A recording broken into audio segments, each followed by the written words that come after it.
Title बढ़ाना था मुझे, यूआरएल हो गया तुम्हारा टाइटल। अब टाइटल कहाँ दिखता है पता है? एससीआरपी में, ब्लू कलर में लिखा हुआ ब्लू कलर का एससीआरपी दिखा है? बताओ उसको क्या है। होता सर्च इंजन रिजल्ट क्वेरी डाल दो, अभी ये खुल के आता है, अभी एससीआरपी रिजल्ट पेज। है। ये जो खुल के आया ना, इसे कहते हैं, इसे क्या कहते हैं? एससीआरपी। ठीक है। अब इसमें तुम्हारा टाइटल ऐसे ऐसे होता है, दिखता है टाइटल, ये वाला, ये रहा टाइटल। अब जिसने ज्यादा बड़ा टाइटल लिख दिया, देखो उसका डॉट डॉट आ गया, आ गया ना, डॉट डॉट आ गया। तो इस डॉट डॉट को क्या है, नहीं लाना हमें, जितना हो सके जितनी रेंज में उतनी रेंज में अपना टाइटल लिखो। फिर उसके बाद क्या करना है, अपनी ब्रांडिंग करनी है। जैसे इंस्टाग्राम, ये इंस्टाग्राम पे जा रहा है, ये देखो इन्होंने लिख रखा है दिल्ली, इतना ही लिख रखा है, अर्बन प्रो। ठीक है, उनकी वेबसाइट है, उनकी वेबसाइट है, उनकी ब्रांडिंग है, दिख रहा है ना, ब्रांडिंग है, क्लिक इन, है ना ब्रांडिंग उसकी। ब्रांडिंग अपने डालनी है ना, तभी तो बताएंगे कि कहाँ पे है, क्या है। तो ऐसे करके अपने पास देखो, इससे ज्यादा, इससे आगे तो जा नहीं रहा ना, जा रहा है क्या इससे आगे? नहीं, तो अपने पास स्पेस कितना है, इतना ही। तो उतने स्पेस में ही हमें क्या लिखना, अपना टाइटल। ठीक है। अब कहीं से रिसर्च करोगे, सर्च करोगे, तो लोग बोलेंगे कि 70 से 80 वर्ड का होना चाहिए, या इतने पिक्सल का होना चाहिए। लेकिन जितना स्पेस है, मैं तो बोल रहा हूँ उतना लिखो, ज़्यादा नहीं लिखो। ज़्यादा लिख सकते हो, कोई फर्क नहीं पड़ेगा इतना, लेकिन विजिबिलिटी का फर्क पड़ेगा, डॉट डॉट रह जाएगा, फिर वो अधूरा अधूरा लगेगा तुम्हारा टाइटल। क्या? अब ये बताओ, दिखने को तुम्हारे पास 5 ही वर्ड दिख रहे हैं, लिख तो तुम 100 भी दो, दिखेंगे क्या? स्टार्टिंग में 5 ही दिखेंगे।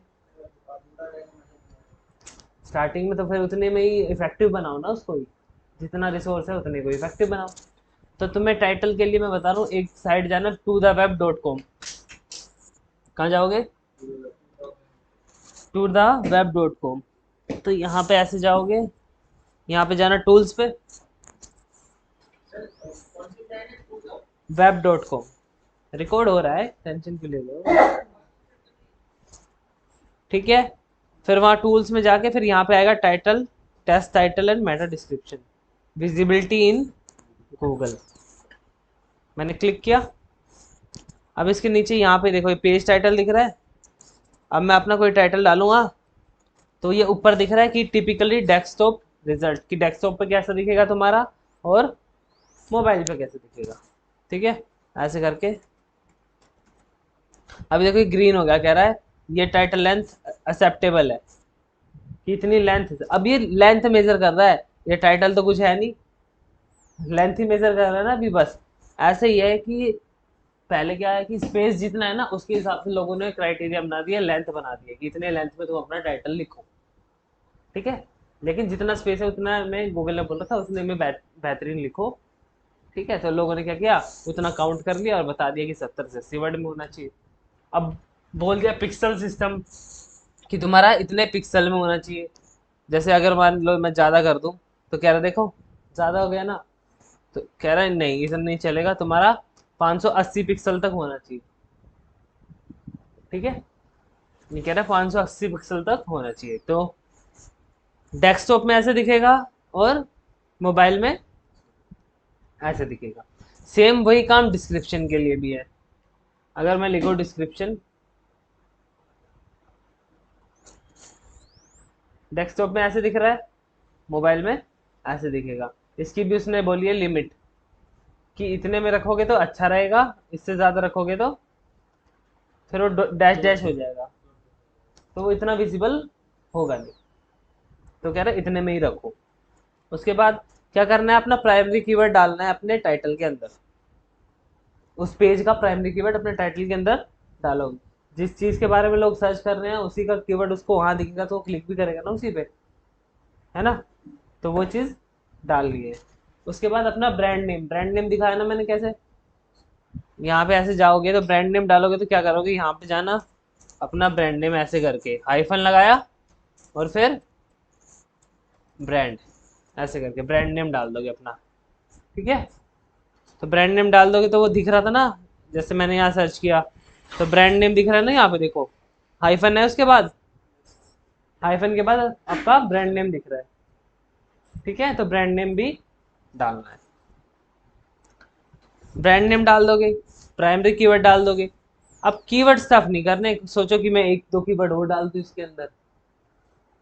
अपना सिर्फ प्राइमरी कीवर्ड ही डालना, ज्यादा कीवर्ड नहीं डालना।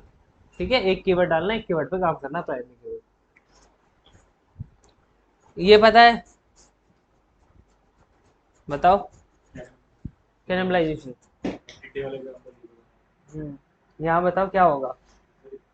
एक ही पेज को दो कीवर्ड रैंक कराना चाहते हैं तो वो आपस में फाइट करेंगे, उससे कीवर्ड सही से रैंक हो नहीं पाएगा। तो अवॉइड करना चाहिए कि एक पेज को दो तीन कीवर्ड रैंक ना करें, एक ही। हाँ, एक पेज पे एक ही कीवर्ड रहे प्राइमरी आपका। ठीक है, तो यहाँ पे वही चीज अवॉइड करनी है, समझ रहे हो? जैसे अभी मैंने तुम्हें दो यूआरएल बनाए, ठीक है, वहां पे सेम कीवर्ड यूज कर नहीं कर सकते क्योंकि दोनों पेज, और एक ही प्राइमरी कीवर्ड यूज करोगे तो दोनों पेज एक साथ रैंक कराने में भिड़ेंगे ना।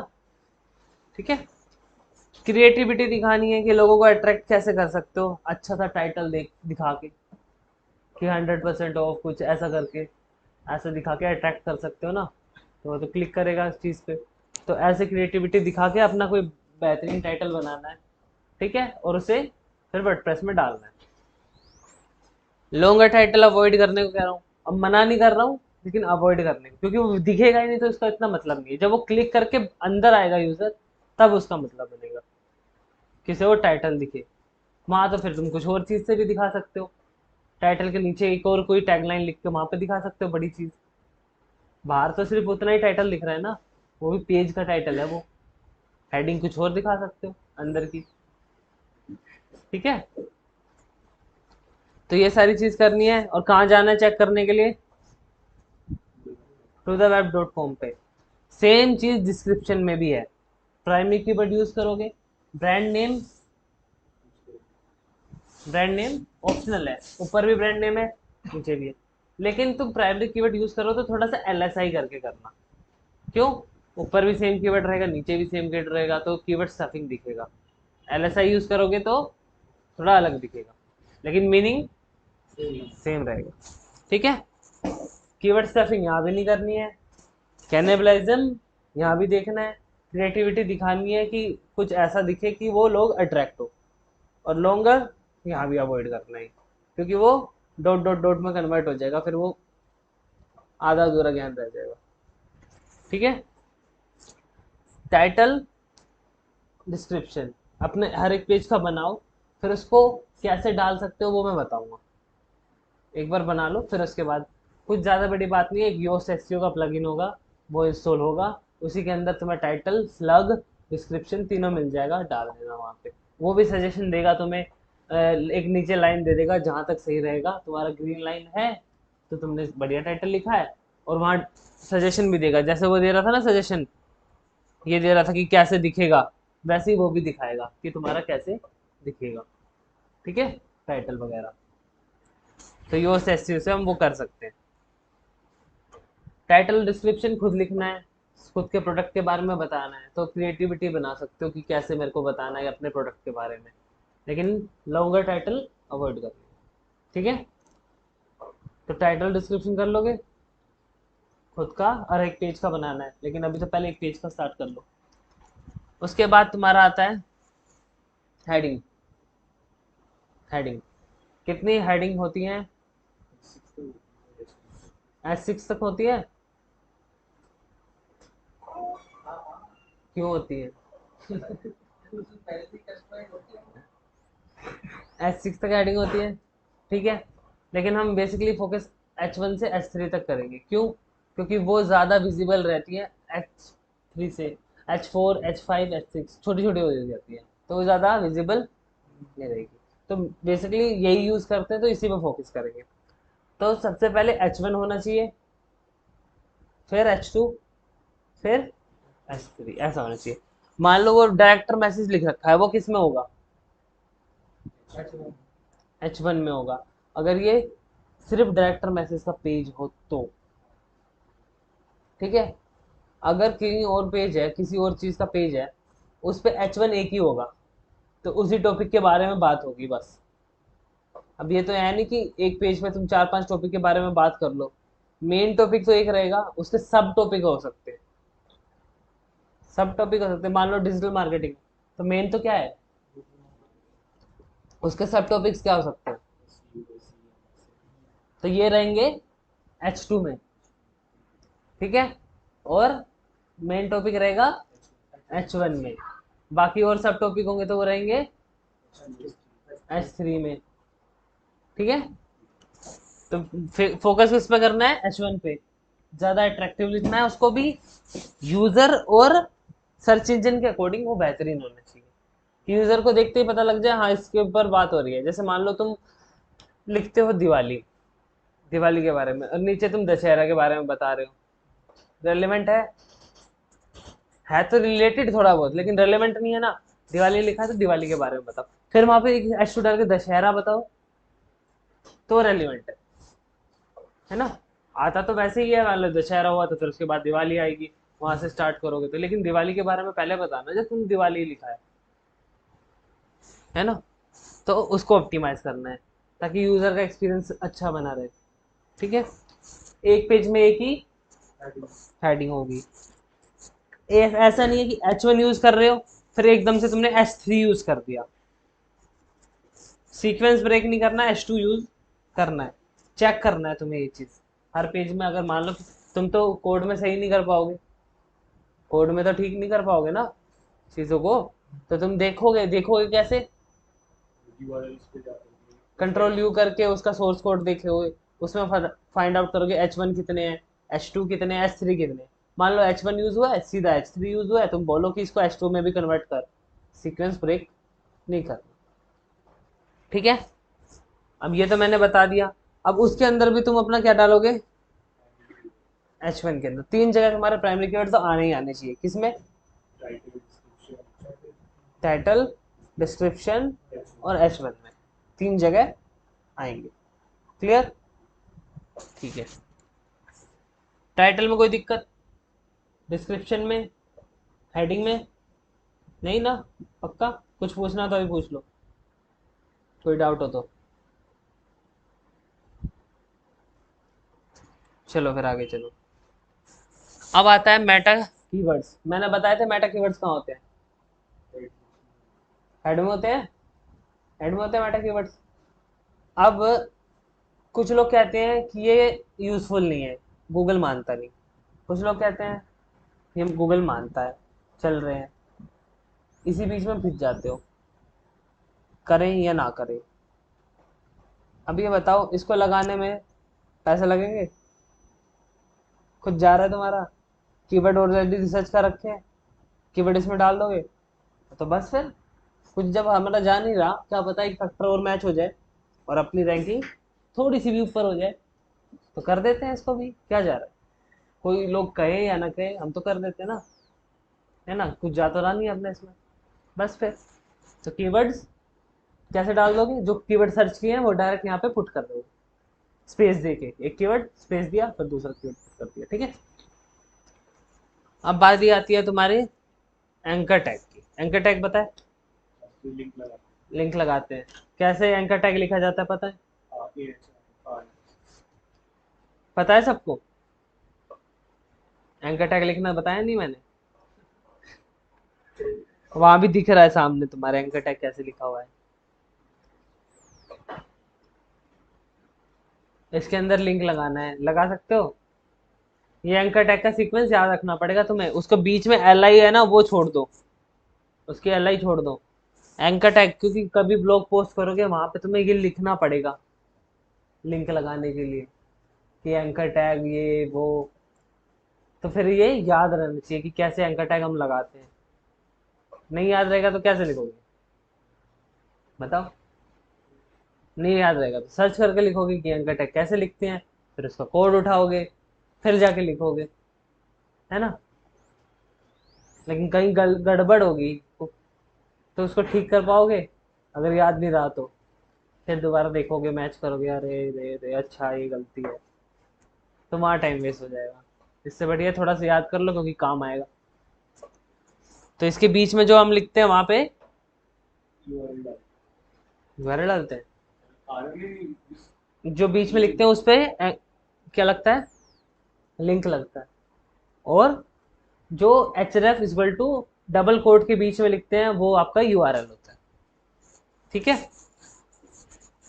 अब रेलेवेंट रिसोर्स का मतलब वहां पे क्या है कि मान लो तुम किसी वेबसाइट पे हो, वहां पे लिख रखा है गेट $1000 और वो तुम्हें ले जा रहा है कहीं और जहाँ पे ऐड चल रही है, तो वो रेलेवेंट है। तो ये देख के तो लोग आ ही जाएंगे, $1000 मिल रहा है, कितने सारे लोग आएंगे वहां आके ऐड देखेंगे, उसका पैसा बन जाएगा।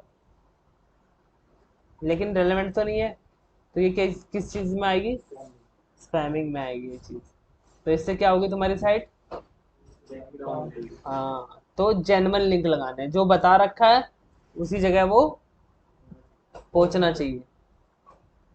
ठीक है, कोई स्पैमिंग नहीं होनी चाहिए। दूसरा क्या है, बेटर नेविगेशन, क्योंकि एक एंकर टैग है जो नेविगेट कराता है तुम्हारी साइट में कि होम पे जाना है, अबाउट पे जाना है, इधर जाना है। अब कहीं होम पे क्लिक कर रहा है और कहीं और चला जा रहा है तो वो गलत बात है उसके लिए, है ना। तो उस चीज़ को भी ध्यान रखना है कि लिंक सही जगह जा रहे हो। कहीं कोई सर्विस वाले पेज में फिर होम पे क्लिक कर रहा है तो दूसरी सर्विस पे चला जा रहा है, तो वो उसके लिए नहीं है ना, उसको तो होम पे जाना है, उसको तुम भेज कहीं और रहे हो, तो वो तो उसके लिए बेकार एक्सपीरियंस हो जाएगा। तो लिंक का भी ध्यान रखना है कि सारे लिंक सही चल रहे हैं कि नहीं चल रहे। ठीक है। तीसरा, हाँ, अब लिमिट नहीं है, कोई लोग कहते हैं कि लिमिट है कि नहीं है एंकर टैग लगाने की, तो लिमिट नहीं है। क्यों नहीं है, विकिपीडिया का पेज देखा है, उसमें कितने सारे ब्लू ब्लू दिखते हैं, कितने सारे लिंक हो गए, लेकिन उनके हर लिंक के लिए उनके पास एक पेज है कि नहीं। अब तुम वही लिंक लगाओ जिसके तुम्हारे पास पेज है और रेलिवेंट इंफॉर्मेशन प्रोवाइड कर रहे हो, वरना वो लिंक नहीं लगाओ, है ना। अब तुम कोई लिंक लगा रहे हो, तुम्हारे पास पेज ही नहीं है, तो क्या मतलब है उसका। किसी और को ट्रांसफर कर रहे हो तो तुम्हारी अथॉरिटी किसी और को ट्रांसफर होगी जाके। तो लिंक लगाने की कोई लिमिट नहीं है कि तुम लिंक तो बहुत सारे कितने भी लगा सकते हो, ऐसी कोई बात नहीं, लेकिन रेलेवेंट होनी चाहिए, जहां से भेज रहे हो और जहां वो जा रहा है दोनों चीज सेम होनी चाहिए। लिखा होना चाहिए ये गो टू होम, तो होम पे ही जा रहा है और कहीं नहीं जा रहा। ठीक है। तो एंकर टैग भी ऐसे चेक होंगे, देखने पड़ेंगे तुम्हें, क्लिक करो कहीं सही जा रहा है कि नहीं जा रहा, वो सारी चीजें एनालाइज करनी पड़ेगी। फिर तुम्हारी उसके बाद आ जाती है क्या, ये एक second, content optimisation and content plagiarism. अभी मैंने प्लेगरिज्म बताया, बताओ क्या होता है। हाँ, कंटेंट कॉपी करके अपने पे लगा दो, बताओ मत कि हमने दूसरी जगह छुपाई, हम्म, कि ये नहीं हो गया मेरे में। और अगर डुप्लीकेट खोल दिया तो कंटेंट, कॉपी उसमें आ जाएगा। हाँ डुप्लीकेट कंटेंट में आ जाएगा वो वाला। ठीक है। अब तुम्हें जाना है स्मॉल एस टूल्स पे, जहाँ पे मैंने तुम्हें भेजा था, दोबारा भेजा था ना, तो चलो वहीं चलते हैं। स्मॉल एस टूल्स, यहाँ पे आगे, यहाँ पे देखो कहाँ पे है तुम्हें कीवर्ड डेंसिटी, क्या, नहीं, कीवर्ड डेंसिटी चेकर कहीं है, देखो आ गया ना, कीवर्ड डेंसिटी चेकर। अब डेंसिटी क्या होती है, सभी कंटेंट के अंदर जितने वर्ड है उसमें कीवर्ड कितने रेशियो कितनी हाँ, तो होती है उसकी है। डेंसिटी। तो कीवर्ड डेंसिटी चेकर हम कैसे कर सकते हैं, टैक्स से भी कर सकते हैं और यूआरएल से भी कर सकते हैं। मान लो अभी मैं यूआरएल से कर रहा हूँ, तो मैं ये वाला यूआरएल ले रहा हूँ, ठीक है, इस पर कोई एसईओ नहीं हुआ है अभी तक। ठीक है। अब ये पूछ रहा है टाइटल भी इंक्लूड करना है, मेटा डिस्क्रिप्शन भी इंक्लूड करना है और ऑल टैग भी इंक्लूड करने हैं या नहीं। तो अभी हम इसके हिसाब से कर सकते हैं, हमें जो चाहिए, हम मेटा मेटा इंक्लूड कर रहे हैं और टाइटल को भी इंक्लूड कर रहे हैं। ठीक है, उसके हिसाब से हम चेक कर रहे हैं, एक्सप्लोर। ठीक है।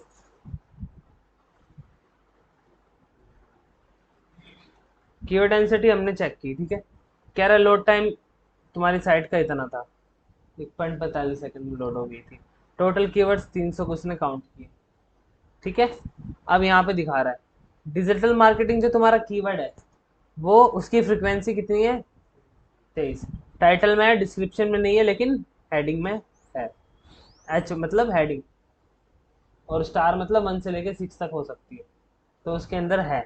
अब दिखा रहा है इक्विक डिजिटल जो तुम्हारा कीवर्ड है, ये नहीं कि तुम स्पेसिफिक कीवर्ड के बारे में सर्च करो, वो खुद कीवर्ड देख के लाएगा। अब इक्विक डिजिटल जो तुम्हारा कीवर्ड है उसकी फ्रिक्वेंसी 20 है, टाइटल में नहीं है, डिस्क्रिप्शन में है, हेडिंग में है, ठीक है। अब देखो यहाँ पे नीचे जाओगे तो यहाँ पे तुम्हें 2 वर्ड कीवर्ड, 3 वर्ड और 4 वर्ड और 1 वर्ड भी। 1 वर्ड तुम्हारा service, services, marketing, digital, develop, best भी। तो यहाँ पे तुम्हारी डेंसिटी बता रहा है, देखो 11% इसकी डेंसिटी है, सर्विस की, सर्विसेज की इतनी है, तो इससे तुम्हें डेंसिटी पता लग जाएगी। अब 2 वर्ड्स की देख लेते हैं कि 2 वर्ड की कीवर्ड की कितनी डेंसिटी है। अब 2 वर्ड की डिजिटल मार्केटिंग की डेंसिटी कितनी है उसकी, 5.29। कितनी बार आया है उस पेज में, 23 बार आया है उस पेज में, एक पेज में वो 23 बार आया है। डेंसिटी से अगर तुमने जेन्युइन तरीके से नहीं कर रखा और ऐसे ही यही ठूस रखा है डिजिटल मार्केटिंग हर जगह, तो फर्क पड़ेगा, क्योंकि वो किस में आ जाएगा, कीवर्ड स्टफिंग में आएगा। और कीवर्ड स्टफिंग में आएगा तो कौन कौन सा एल्गोरिदम उसे पकड़ेगा, और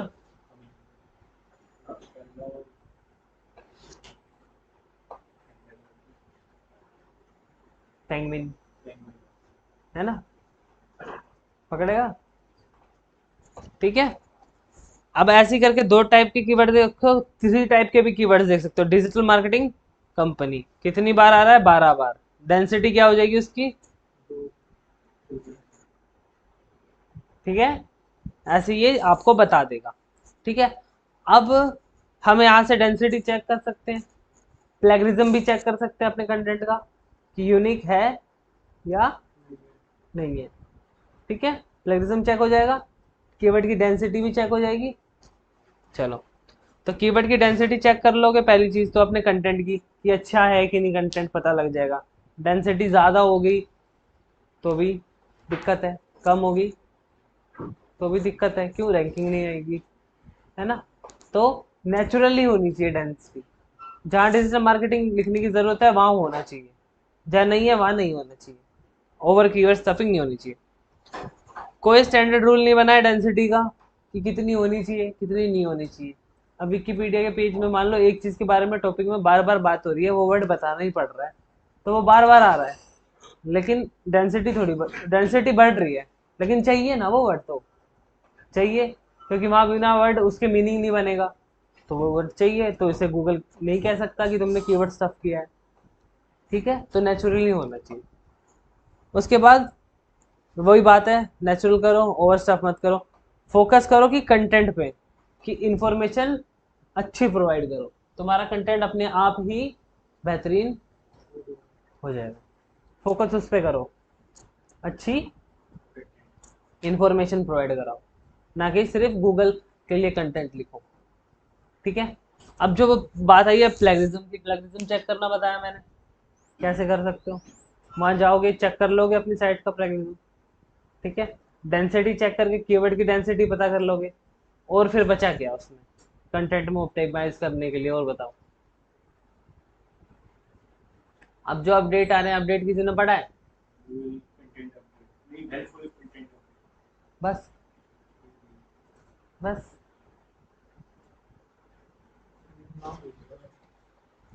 बताओ बताओ, नाम बताओ।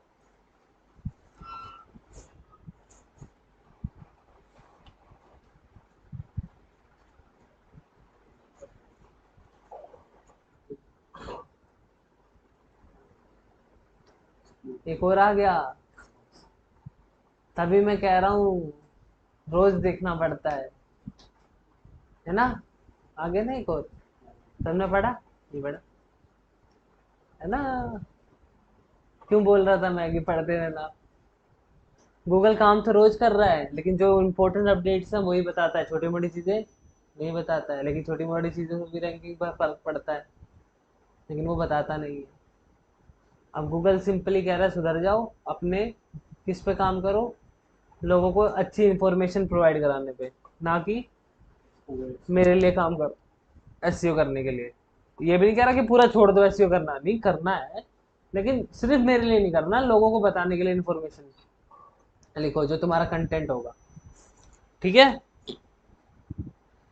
उसके बाद इमेज, इमेज तक रखते हैं, उसके बाद फिर वर्डप्रेस में ही बताऊंगा सारा। इमेज तक रखते हैं। अब इमेज भी हमें ऑप्टिमाइज करनी होगी।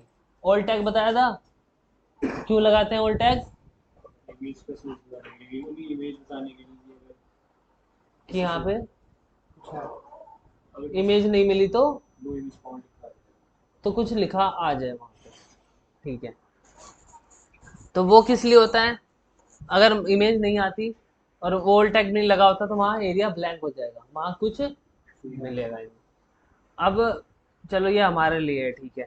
अब मान लो कि कोई रोबोट आता है, इमेज पढ़ लेगा किस बारे में है, लेकिन किस चीज़ से पढ़ लेगा वो?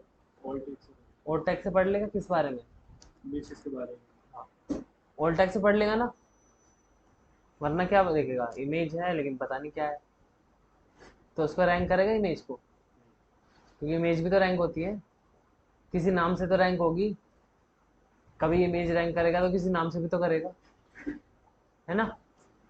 और चलो, अभी जो डिसेबल्ड लोग हैं जो देख नहीं सकते, उनके लिए अगर तुम ऑल टैग लगाओगे तो पता लग जाएगा कि वहाँ पे कुछ इमेज है।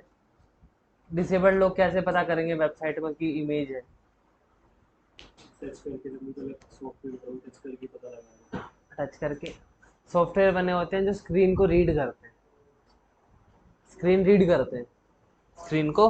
अब जो इस पे लिखा है ना सब रीड कर देगा वो, जहाँ उसका माउस जाएगा वहाँ वहाँ बता भी सकता है कि ये चीज़ है, ये चीज़ है। अब इमेज पे माउस चला जाएगा तो उसे कैसे बताएगा वो कि क्या है? ऑल टेक्स्ट ऑल टेक्स्ट से बता देगा कि ये शूज़ है, इसके लिए है, ये है ना? कई सारी चीज़ें हैं, सोच के देखो, इसके लिए ऑल टेक्स्ट ज़रूरी है, ना कि सिर्फ गूगल को बताने के लिए, बल्कि यूज़र के लिए भी। ठीक है, तो ऑल टैग कैसे लगाते हैं पता है सबको? Inverted commas. पता है, पता है, ठीक है ना? यहाँ भी देखो ऑल टैग लगाया उसने, जो यहाँ लिखा हुआ है ना वही उसने पूरा ऑल टैग में बता दिया। ठीक है, जो प्रोडक्ट का नाम है वही उसने ऑल टैग में बता दिया। अब इसकी जगह कुछ और होता तो सेम उसका डिस्क्रिप्शन तुम ऑल टैग में डाल दो, ताकि पता लग जाए हाँ क्या प्रोडक्ट है। ठीक है, क्या पिक्चर है, किस बारे में पिक्चर है।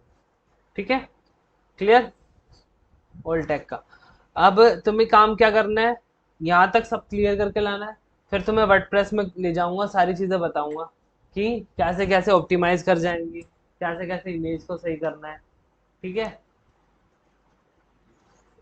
टाइटल कहाँ डालना है, डिस्क्रिप्शन कहाँ डालना है, ये सारी चीज़ें। कंटेंट अपना खुद लिखना पड़ेगा तुम्हें, थोड़ा ठीक ठाक सा, जो यूज़र के लिए हो। अब देखो, किसी टॉपिक के बारे में पढ़ो, जो तुम्हें इंफॉर्मेशन है ना जहाँ जहाँ से मिलती है, बस उसी को क्या करना है तुम्हें, लिख देना है, वही तुम्हारा यूनिक कंटेंट हो जाएगा। ऐसा तो है नहीं कुछ कुछ भी लिख दोगे तो वो चल जाएगा, यूनिक कंटेंट होगा लेकिन इंफॉर्मेटिव होना चाहिए। उसके नीचे तुम अपना नाम भी बताओगे कि मैंने लिखा है, मैं हूँ ऑथर, अपने लिंक प्रोवाइड करा दो फेसबुक के, इंस्टाग्राम के, उस चीज़ के। तो वो क्या है, ईएटी बढ़ेगा तुम्हारा, गूगल उस पर भी काम कर रहा है अभी, पढ़ोगे ना तो उस पर भी काम कर रहा है कि कंटेंट आ रहा है, जेन्युइन आ रहा है, लेकिन किसने लिखा है, कौन है भाई वो महान हस्ती जिसने वो ये कंटेंट लिखा है, जो कह रहा है कि मैं एक्सपर्ट हूँ इस फील्ड में, तो उसके बारे में भी इंफॉर्मेशन दो। अपडेट है एक और, अथॉरिटीवनेस और ट्रस्टवर्दी, इतना बड़ा बड़ा नाम है उसका, थोड़ा सा एक आधा भूल गया हूँ मैं।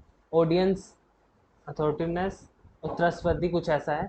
उसके बारे में बेसिकली किया जाता है कि जो जो चीज़ हमारी साइट पे है वो वैलिड है कि नहीं, किसने लिखी है, किसने बनाई है, कोई है इसका जेन्युइन, कि किसी ने इसका उद्धार किया है, किसी ने तो बनाया है, तो उसके बारे में बताओ। तो वो चीज़ है वहाँ पे, थोड़ा अपडेट में उसके बारे में भी पढ़ना, अभी आएगा तो मैं बताऊंगा उसके बारे में। ठीक है, ये सारी चीजें करोगे। टाइटल, डिस्क्रिप्शन, अपना content optimisation, heading tag optimisation, anchor tag, ठीक है, इमेज का ओल्ड टैग, ये सारी चीजें तुम्हें करनी है, ठीक है। उसके बाद तुम्हारा एक ये आता है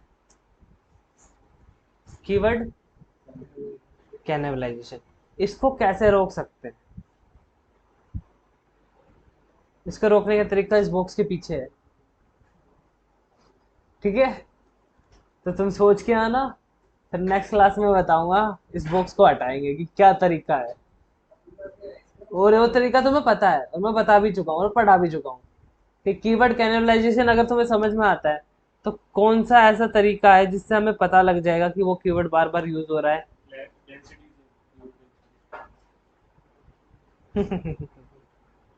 पक्का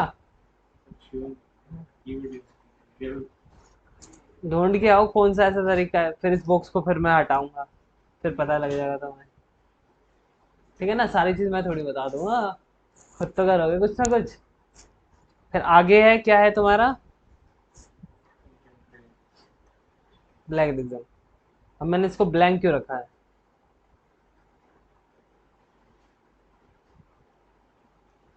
तुम पढ़ाओगे, तुम बताओगे इसमें क्या है। अभी तक तो समझा दिया, रोकना कैसे है, ये सारी चीज तुम बताओगे इसके अंदर। क्योंकि प्लेगरिज्म तो मैंने पढ़ा दिया, समझा दिया, कंटेंट का भी बता दिया कैसे करना, ऑप्टिमाइज कैसे चेक करना है, रोकना कैसे है, ये सारी। फिर तुम्हारा शुरू हो जाएगा टेक्निकल एसईओ, लेकिन उससे पहले तुम्हें ये सारी चीजें करनी है। और फिर उसके बाद तुम्हारे चलेंगे क्या, एड्स। तो एक लास्ट क्लास होगी जिसमें सारी चीज़ें ये मैं सिखा दूंगा वर्डप्रेस में कैसे डालते हैं क्या करते हैं। उसके बाद तुम्हारे एड्स वगैरह चलेंगे, उसके बाद टेक्निकल एसईओ, और उसके बाद क्या बचा, एसईओ कितने टाइप थे? हाँ, तो बचा क्या तुम्हारा? Social media optimisation.